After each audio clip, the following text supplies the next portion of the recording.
história sobre o Conde Drácula.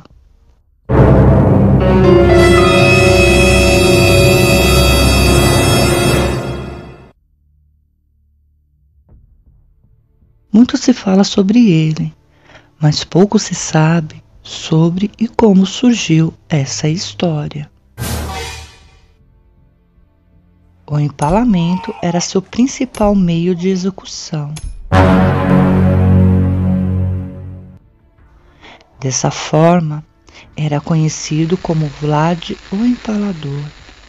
Os 20.000 turcos e búlgaros capturados foram empalados após a derrota de 1462.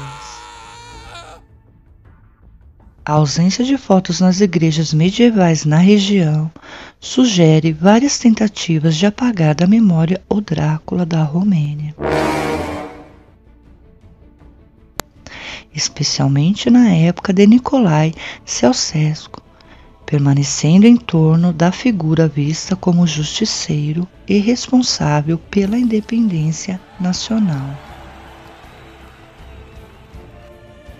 Vlad era filho de Vlad II, Draco, que governou a região. Foi daí que surgiu o apelido Drácula, que significa filho do dragão, ou pode significar diabo, filho do diabo.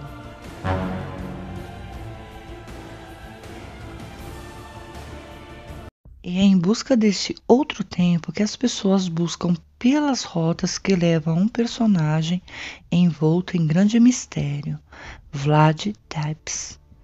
De tão terrível, o príncipe da Valáquia que inspirou Bram Stoker em seu romance Drácula 1897, o escritor visitou a região e ficou assustado com seu ar sinistro e obscuro, tirando material suficiente para criar o tão temido vampiro. O mais interessante nessa ficção é que podemos imaginar, criar, especular o Drácula que queremos, o vampiro sedutor, o Vlad Empalador temido por todos, ou simplesmente o Drácula que todos já conhecem dos cinemas, o sugador de sangue que invade os quartos à noite e faz sua vítima ser tão imortal quanto ele. Agora, cada um imagina o Drácula como achar, porque simplesmente esse ícone do cinema será imortal em nossas mentes, mesmo que seja uma ficção, o tornando vivo, passando em século e século.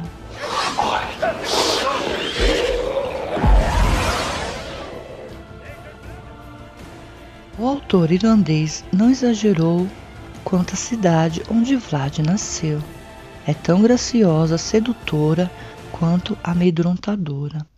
Durante o dia, remete a um conto de fadas, mas à noite, o ar sombrio leva à reclusão de todos os moradores. As raríssimas pessoas que tomam coragem a sair são os turistas. Conhecer a cidade só durante o dia. Entender o porquê da lenda sobre Vlad requer uma volta sob a escuridão, por maior que seja o medo.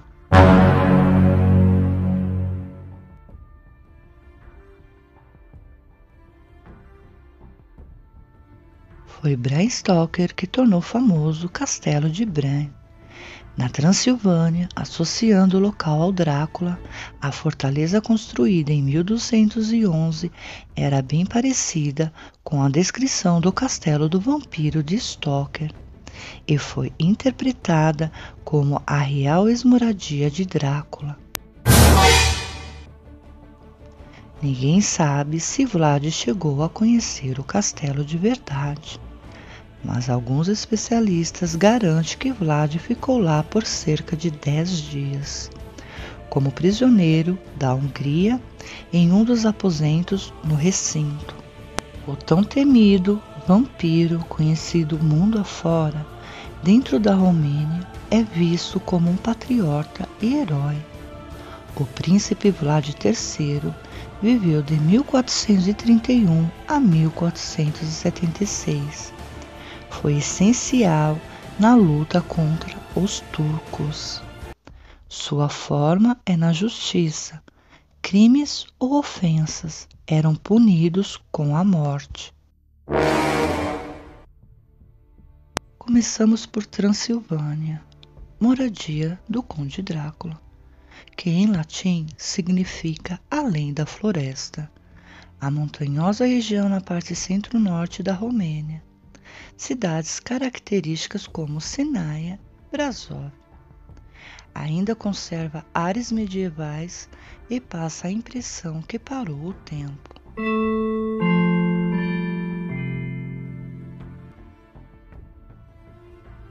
Depois de algum tempo, voltou a reconquistar a Valáquia, contando com o apoio das forças húngaras, e de um primo, o príncipe da Moldávia, Estevão. Só que nesse mesmo ano, Vlad, o Drácula, morreu misteriosamente aos 45 anos. Alguns dizem que ele morreu em batalhas, outros levam a suspeita que ele morreu em uma emboscada. Armado pelos burgueses descontentes com seu reino, assim como tinha acontecido com seu pai.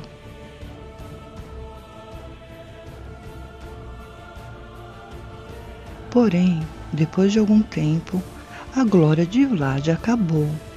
Os recursos começaram a ficar escassos, não dando mais para segurar.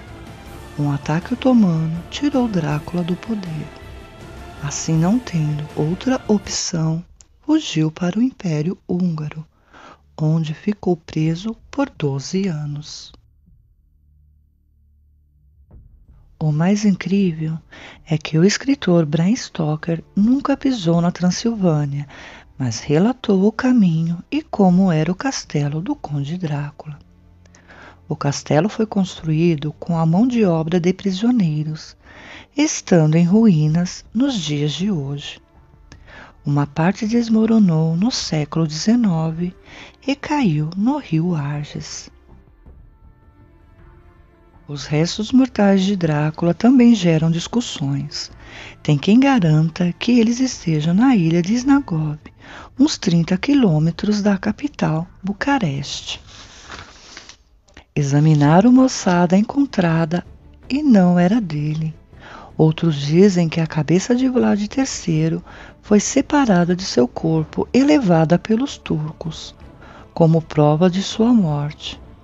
Nessa história, que tem capítulos mais mirabolantes de que qualquer saga de ficção, é mais plausível, ou simplesmente podemos acreditar que ele se desfez em pó, como diz Bram Stoker.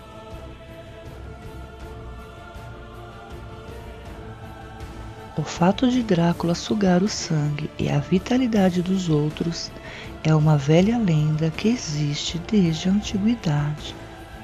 Não se sabe se algum dia deixou de ser lenda. Se depender de Vlad III, a mania de chupar sangue continua fazendo parte da ficção. Cruel, mas sua prática era empalar. A crueldade dele que inspirou o livro Drácula, perdendo em número de publicações apenas para a Bíblia. Assim, 400 anos depois de sua morte, Vlad Tepes virou celebridade. Isso foi um pouco do verdadeiro Drácula. Espero vocês no próximo vídeo para desvendar mais um pouquinho sobre esse misterioso ser. Até breve.